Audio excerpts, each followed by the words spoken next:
Hello and welcome. I'm Andrea Brewster, the Lead Executive Officer of IP Inclusive, and I'm talking today to the mental health charity Jonathan's Voice about this absolutely brilliant booklet that they've produced recently. It's a mental health and wellbeing guide specifically tailored for patent and trademark professionals.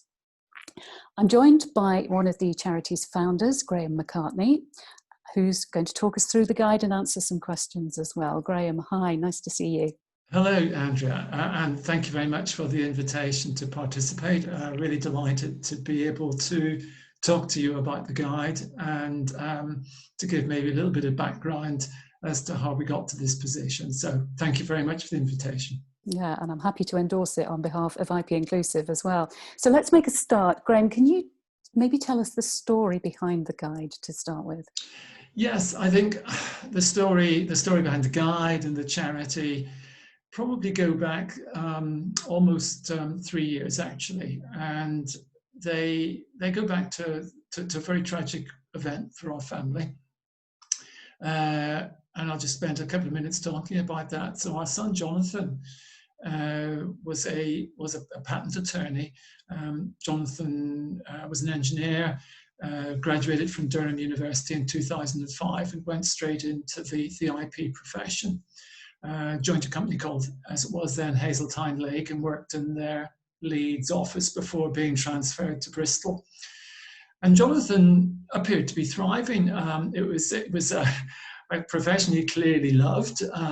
We used to have a lot of conversations about widgets and details of components and things that he was working on. So he was really engaged with the profession. He qualified within 4 years. And shortly after that point, he then moved to the Bristol office and began to lead the engineering team. Tragically though, and without any warning or without any clear indication that things were not going well, Jonathan, at the age of 35, took his own life. And this was obviously for us as a family an absolute tragedy. So we were devastated by this, but we were heartened by so many people from the IP profession and elsewhere came and talked to us and told us what an impact Jonathan had made on them, not just at a professional level, but at a personal level. And so we decided that really we ought to try to do something to make a difference.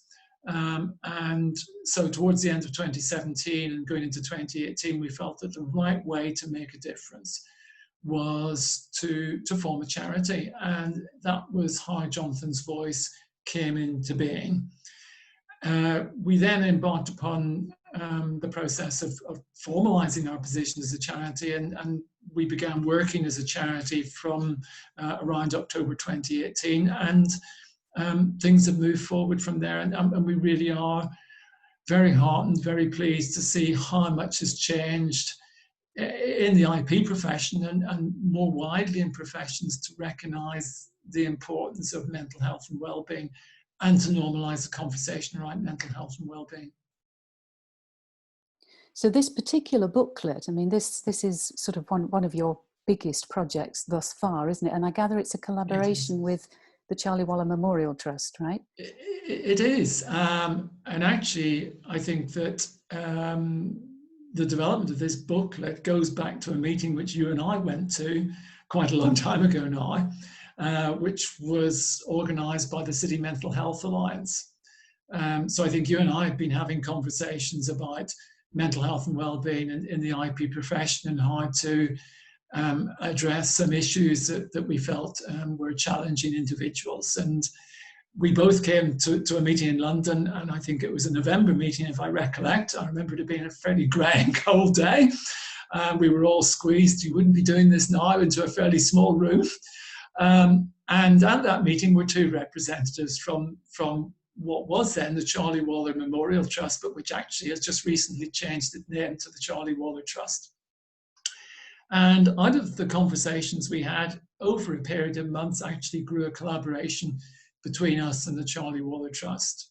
They are a charity that was formed quite a few years ago now, something of the order of 20, 25 years ago, but formed in similar difficult and sad circumstances to ourselves when Charlie very sadly took his own life, and the family formed a charity which has grown to be a very significant organisation within mental health and wellbeing. So the collaboration grew from a meeting which you and I went to, and it's very interesting to see how the collaboration has developed. And yeah, exactly, it's through that collaboration we've ended up with this booklet.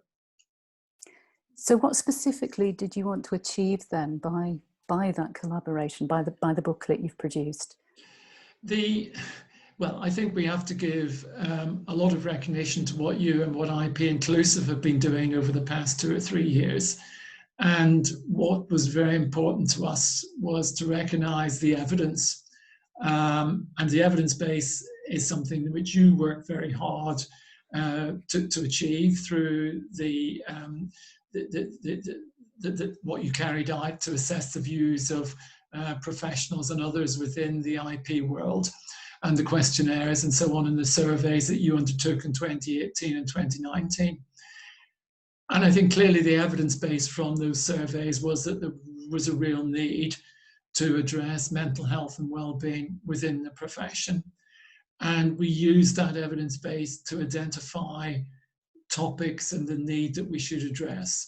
So I think the booklet we hope goes back to those surveys and to the needs that we felt needed to be addressed, and that came from those survey outcomes.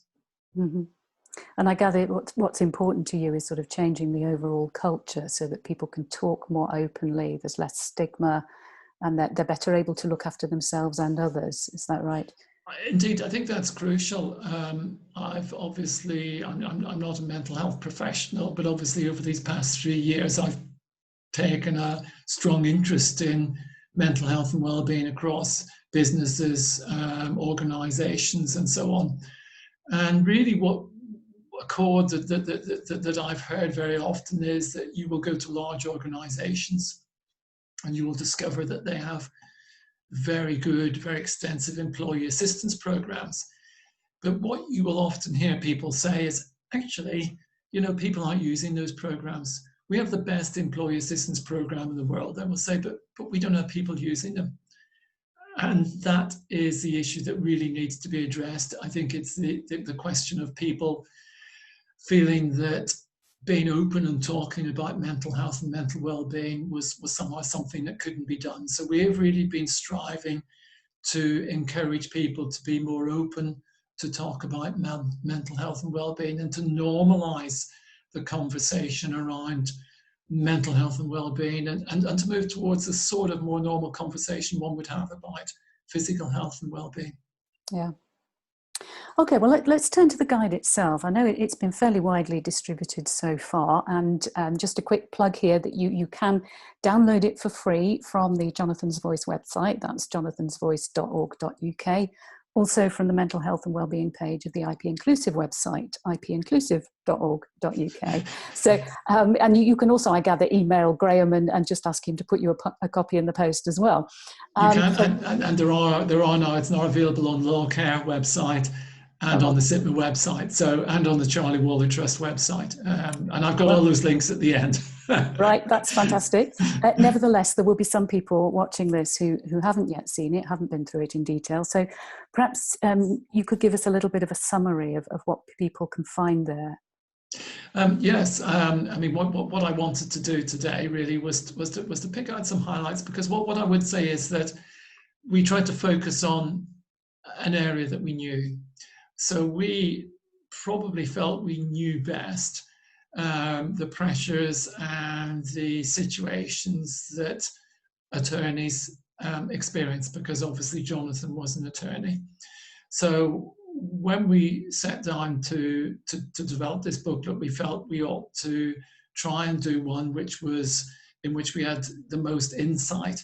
So I would want to stress that although it highlights that it's specifically produced for IP professionals, and you might regard that as being professional attorneys, there's actually a lot of content in there which is of value to all those working in the IP profession, all kinds of different roles. And so that's what I wanted to do today. You know, I didn't want people to be put off by looking at the front cover and saying that's not for me. I really wanted today to get across the message that whatever your role, whatever your position in the IP world, there was something in that for you. So today I've prepared a few slides, which I hope I'm going to share with people. And I would really like to emphasize that there's something there for everyone. So I want to just identify a few pages from the booklet where I hope people will see that there's content there for them. So I think there'll be maybe a couple of seconds whilst we manipulate the technology. You go ahead and sort but out if everyone who's listening and watching bears with me with some good fortune, I will get a presentation on the screen. So here goes. Yeah, we are all used to this slide sharing thing. Yeah, certainly it's a value to everyone. I think there's a lot about, for instance, deadlines, and deadlines, of course, affect everyone who works in IP. Anyway, Graham, you seem to have succeeded where I've often failed. Off you go. Thank you. Right. So, Andrea, thank you. And I think we've done enough of an introduction about the booklet. So let me just tell you a little bit about why we started. So I wanted to really start by asking the question, what's the workplace reality when it comes to mental health? And I thought, well, let's look at some background reports. And so I've looked at the Mental Health at Work report from Business in the Community, and Deloitte have produced a report. And there are a couple of quite startling figures, and particularly the fact that people didn't want to talk to their employer or their line manager about their difficulties. So, for example, 95% of people who had to take time off due to stress didn't feel able to give their employer the real reason. And 49% of people still feel uncomfortable talking to their employer about their mental health. So I think that's important to start with. So when it comes to mental health, I think what I want to say is that we don't talk about it enough. We don't always look after ourselves. We don't ask for help soon enough. And finally, our workplaces aren't always sufficiently aware of the importance of addressing those mental health issues. So those are important things to have in mind in looking at the guide we've produced. So there were a couple of topics really that I wanted to pick out from the guide. First of all, I really wanted to introduce to people some of the common mental health problems we can experience and how to recognize those, because often I think people aren't aware of that.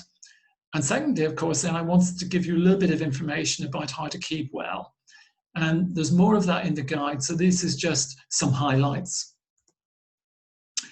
So many people, as you have said, Andrea, at whatever level in an organization experience stress at work. And it's important to say that stress in itself is not a mental health difficulty, but prolonged exposure can lead to issues such as anxiety and depression. And those can be leading causes of long-term work-related ill health. Another thing people talk a lot about is burnout. And again, burnout is not strictly a mental health difficulty. It's a syndrome which comes about from chronic stress that's not been successfully or properly managed. And there are, of course, other more serious mental health problems. And I would want to stress that we don't talk about those in our guide. There are many other things that need dedicated and proper professional help. So I love this curve, about stress in the workplace, or actually stress anywhere. You talk to an athlete, you talk to a musician, you talk to a performer, and everyone will say that if you look at someone's performance, their performance will improve as the level of pressure goes up, but it reaches a tipping point. There will be an optimum performance for everyone as they get a little bit of pressure, but if that pressure becomes too high, then their performance falls away, disintegrates very rapidly, and in fact can lead to a crisis, exhaustion, mental health problems. And everybody's tipping point is different. So some people, because of their makeup, will be able to absorb quite a bit of pressure before they reach that tipping point. Others will find that tipping point is reached quite quickly. So we all have different tipping points. And I think in the bubble that what I wanted to make clear is that more than half the respondents to the IP Inclusive survey indicated they had been adversely affected by stress in the preceding 12 months. So stress in the profession is something that goes with the territory, but understanding how you're being affected is really important. So it's important to recognize when the pressure of work is creating stress and too much stress. And there are emotional symptoms that people will come across. They might find they become easily agitated or overwhelmed. There are physical symptoms that many people with hindsight can spot, but it's often important to know about it beforehand. So they might have low energy. They might find difficulty sleeping. There are cognitive symptoms. So people might find actually it's harder to focus. They're under pressure to work, but they find it more difficult to do work. And of course, there are behavioral symptoms. So people can become more impulsive. Sadly, they can become more dependent on alcohol. Some people can withdraw from social situations. So it's important to recognize when the pressure of work is creating unhelpful stress. We also must look at burnout. And burnout's a state of emotional, physical, and mental exhaustion when we become overwhelmed by work. We become emotionally drained. We become unable to meet constant demands. So people should look at how they're feeling. And if they're beginning to feel these signs of burnout, they should say to themselves, yeah, actually, it's okay to spend a day of my annual leave just chilling out. Because left to its own devices, burnout can lead to a situation where one needs a substantial break from work to just recharge batteries and reevaluate what's going on. The other thing I talked about was anxiety. So stress can lead eventually to feelings of anxiety, and that can lead to difficult thoughts. I'll never get a task completed. My work's never going to be good enough. It can lead to physical symptoms as well. We can end up with trembling or palpitations, anxiety on the way to work or in work. We can have feelings of panic, dreading the next day or the next meeting. And again, we can have behavioral changes. We can be easily distracted. We can become difficulty sleeping. We can become impatient with our loved ones, our nearest and dearest, or our work colleagues. So these are all things that it is important to look out for in yourself, but also, to look out for colleagues, people you work with. They can be experiencing these things without actually knowing it themselves. And I think then there's the most difficult situation of depression. People can then begin to suffer from depression, which can lead to difficult thoughts, very difficult thoughts. It can also lead to physical symptoms, difficult feelings, and again, behavioral difficulties. And left untreated, depression can have some very serious outcomes. So it is important to keep an eye on all of these things, not just for yourself, but also for your colleagues. So that was really some of the things that are in the guide about helping you recognize some common mental health problems. But what I wanted to leave you with was some information about how to keep well. So keeping well, there are many aspects to it, but I just wanted to pick out some things that are, if you like, easy to do, things that you can keep in mind. And these tips might be familiar, but it's certainly worth revisiting them if you feel yourself becoming stressed or anxious or depressed. So this is a well-known 5 ways to well-being, which is actually promoted by the NHS. So the 5 ways to well-being can be summed up in the 5 bullet points of: make sure that you rest and relax and disconnect from work in an appropriate way. Make sure that you try to sleep, and if you're not sleeping, you seek help to sleep better. Look after yourself physically by eating properly. Be kind to yourself. Chill out if you feel that you're heading towards some kind of burnout, then just try to step back and say, I need to take some time out, and incorporate these 5 ways of well-being into your life. So 5 ways of well-being have been researched, have been promoted by the NHS as a really positive way to improve your mental health and well-being. And I think we've summed it up in the booklet by saying stay in well-being credit. And that stands for the 5 things on the 6 things on this slide. So commit to developing your own mental well-being. Make sure you know how to manage your mental health and well-being in the same way as most people would be thinking about their physical health and well-being. Do recognize that you have your own needs and that these are as important as the needs of your clients or of your colleagues. Do think about the best ways of coping with pressure, both at home and at work.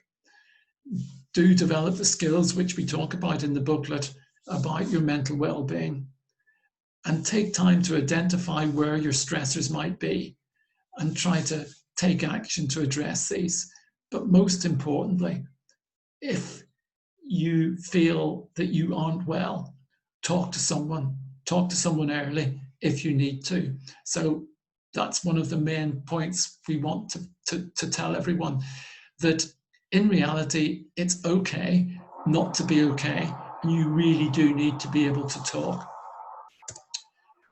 So much has changed and we are delighted by that.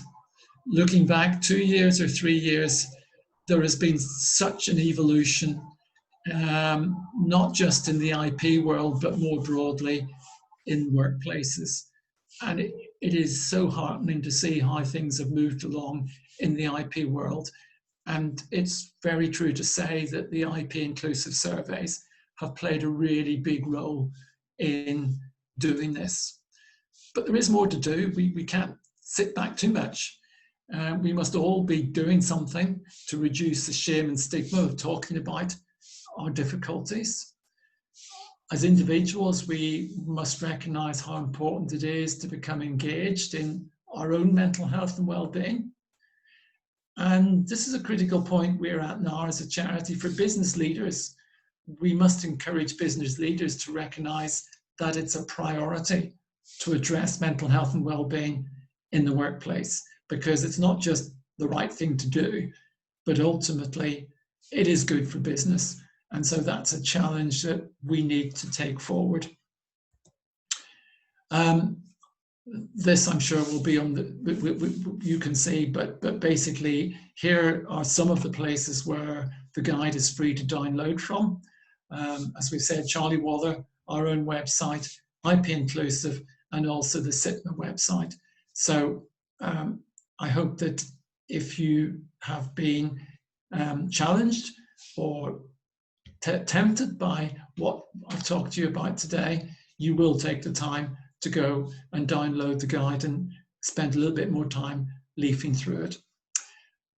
Thank you very much. And I think with a little bit more technical hitches, we'll try and stop sharing at this point. That's fine. Thank you ever so much, Graham. If you would hang around for a little bit longer, I do have a few more questions.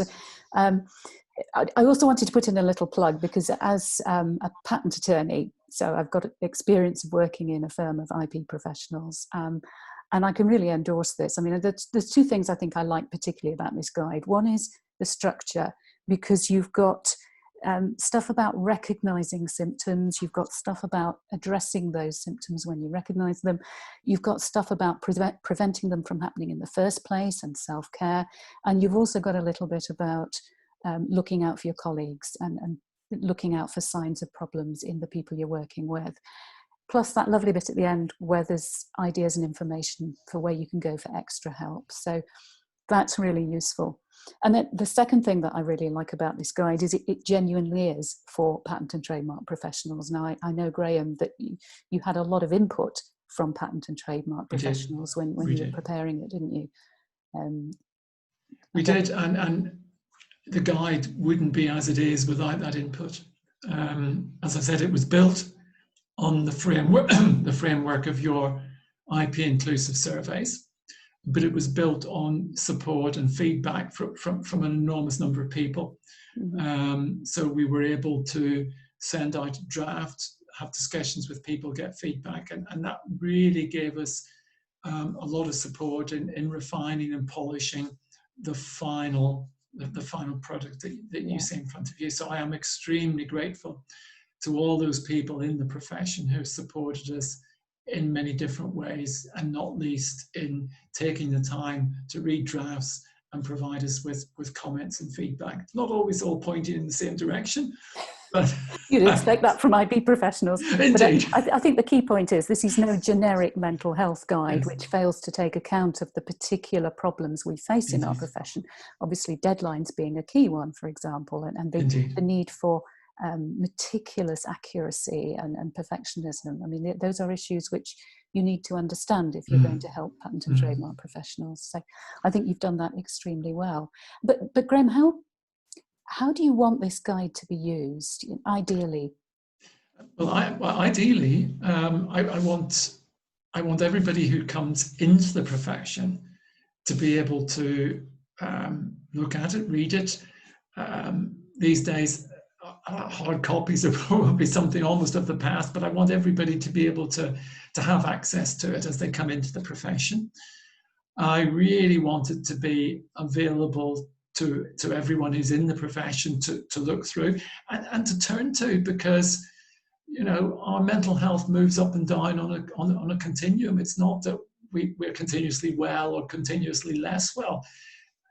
People will move up and down on a mental health continuum. So I really want it to be something that people can think, yeah, you know what, I've heard of something, let me just dip into that and see what it has to say to me.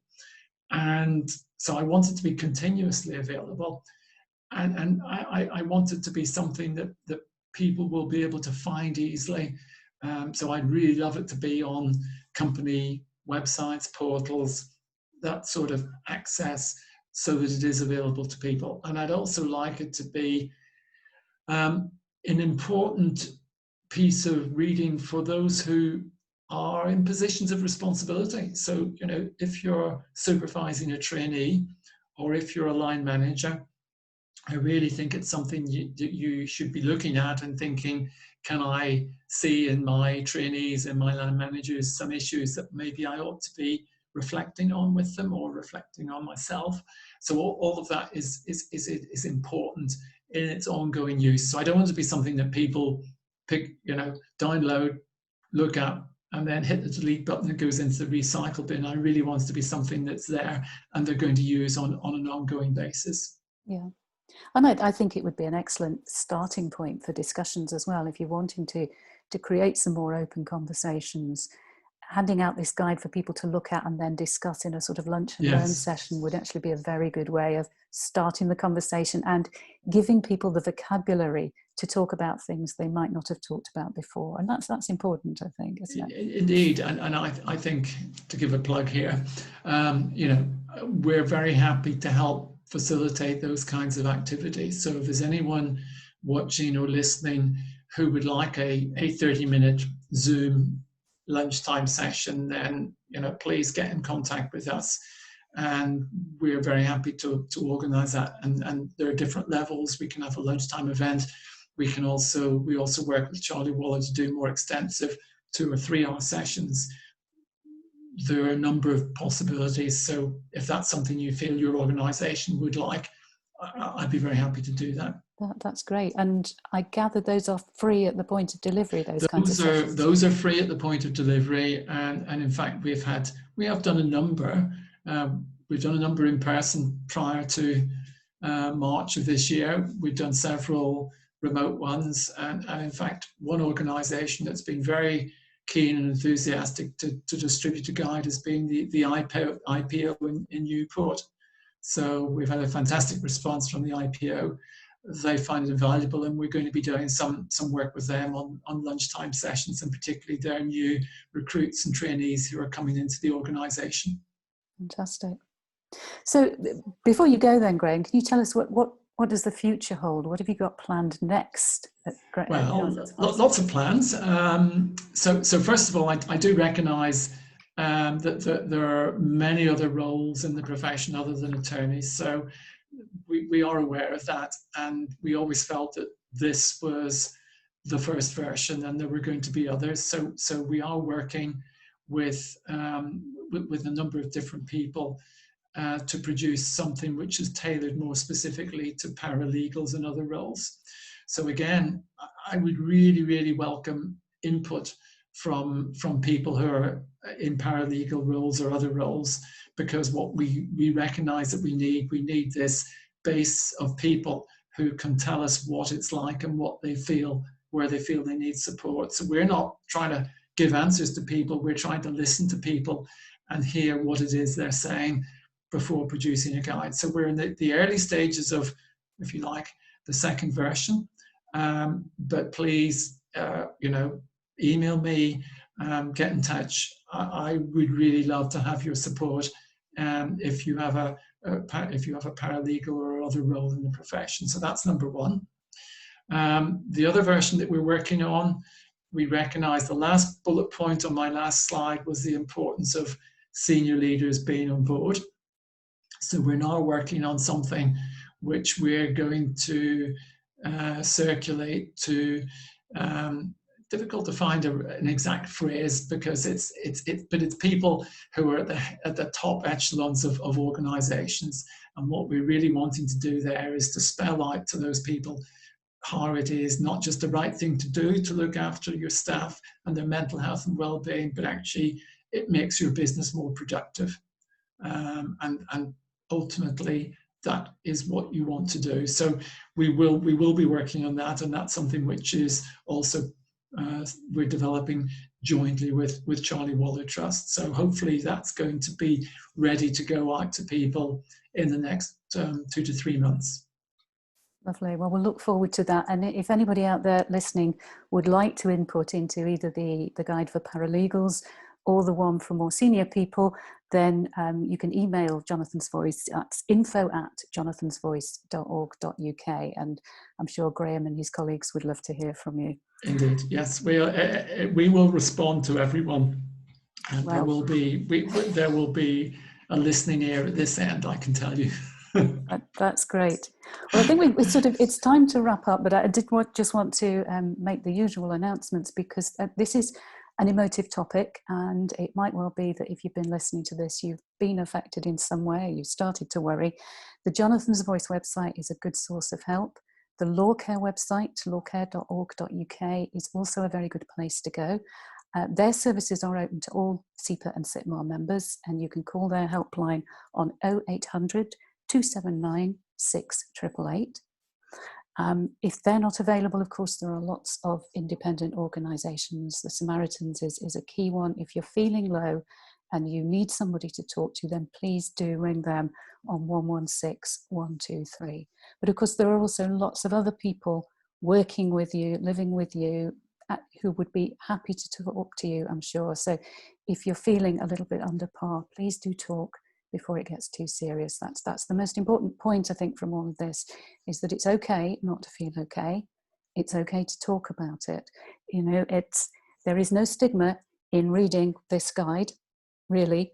There is no stigma in talking about it and making use of it. And I think what Jonathan's Voice have done is incredibly brave, and it's going to be incredibly powerful in shaping our mental well-being in the patent and trademark professions. So on behalf of all of us, Graham, thank you to you and your colleagues at Jonathan's Voice and Charlie Waller Trust. And thank you very much for telling us more about it today. Thank you. It's been great to have the opportunity, and I'm delighted with the support we've had from IP Inclusive and from all your colleagues and other colleagues in the IP profession. Thank you. It's been a pleasure. Bye.